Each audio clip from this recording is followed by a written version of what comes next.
नमस्कार दोस्तों, आज जो कहानी मैं आपको सुनाने जा रहा हूं वो किसी राजा की नहीं, किसी योद्धा की नहीं, बल्कि मेरी है। हाँ, मैं कागज हूं।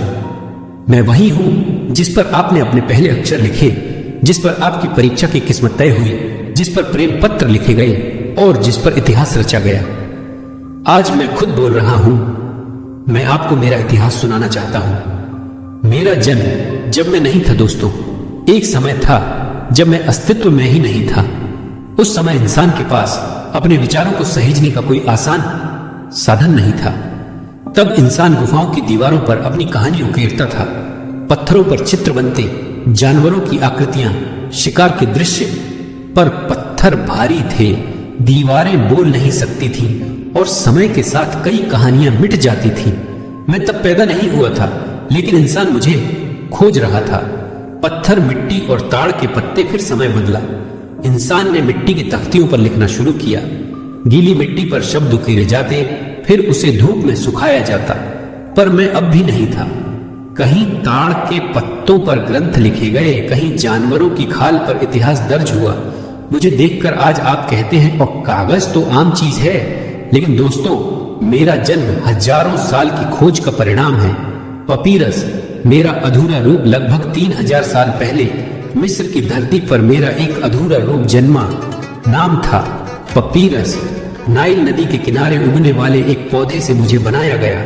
उस पर राजा के आदेश लिखे गए, देवताओं की कथाएं उकेरी गई। लेकिन मैं कमजोर था, मुड़ता नहीं था, टूट जाता था।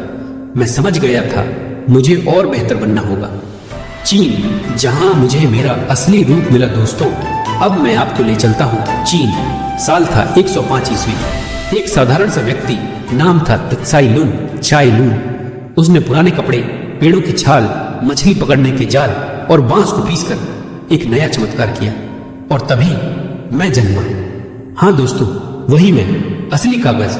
मैं हल्का था, मुड़ सकता था, लिखने में आसान था और सबसे बड़ी बात, सस्ता था। त्साई लुन ने मुझे दुनिया को दिया और इतिहास ने उसे अमर कर दिया। जब मैंने ज्ञान को उड़ान दी, मेरे आने के बाद दुनिया बदलने लगी। ज्ञान अब महलों तक सीमित नहीं रहा। किताबें बनने लगी, लेख सुरक्षित होने लगे, बच्चे पढ़ने लगे। मैंने गुरु और शिष्य को जोड़ा, राजा और जनता को जोड़ा। मैंने ज्ञान को पंख दिए। भारत और अरब की धरती पर मेरा सफर धीरे धीरे मैं चीन से अरब देशों तक पहुंचा। भारत में मुझ पर वेद, कविताएं, गणित और विज्ञान लिखा गया।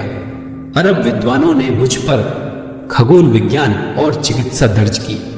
अब मैं सिर्फ कागज नहीं था, मैं ज्ञान का वाहक बन चुका था। छापाखाना, मेरी आवाज को ताकत फिर आया छापाखाना। जब गुटेनबर्ग ने प्रिंटिंग प्रेस बनाई तो मैं और शक्तिशाली बन गया। अब एक विचार हजारों लोगों तक पहुंचने लगा। क्रांति की किताबें, धर्म ग्रंथ, अखबार, मैंने सच को फैलाया और कभी कभी झूठ का बोझ भी उठाया। पर मैंने कभी सवाल नहीं किया। आजादी की लड़ाई में मेरी भूमिका दोस्तों, क्या आप जानते हैं? भारत की आजादी की लड़ाई में मैं भी शामिल था। मेरे ऊपर नारे लिखे गए, पर्चे छपे, संविधान लिखा गया। मैंने महात्मा गांधी के विचार ढोए, भगत सिंह के शब्द संभाले। मैं साक्षी हूं उस हर बलिदान का।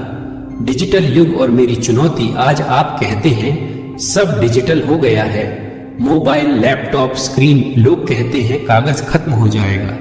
लेकिन दोस्तों, जब भी कोई बच्चा पहली बार आ लिखता है तो वो मुझ पर ही लिखता है। मैं अब भी जिंदा हूं। मेरा संदेश, मैं कागज हूं। मुझे काटने के लिए पेड़ गिरते हैं, इसीलिए मुझे बचाइए, मेरा सही उपयोग कीजिए, क्योंकि मैं सिर्फ कागज नहीं हूं, मैं इंसान की सोच का आईना हूं। अगर आपको मेरी कहानी पसंद आई हो तो इसे साझा कीजिए, क्योंकि जब तक कागज रहेगा इतिहास बोलता रहेगा। और इसी तरह कमेंट करके बताएं कि आप अगली बार किसकी कहानी सुनना पसंद करोगे। और हाँ, लाइक और सब्सक्राइब करना मत भूलना।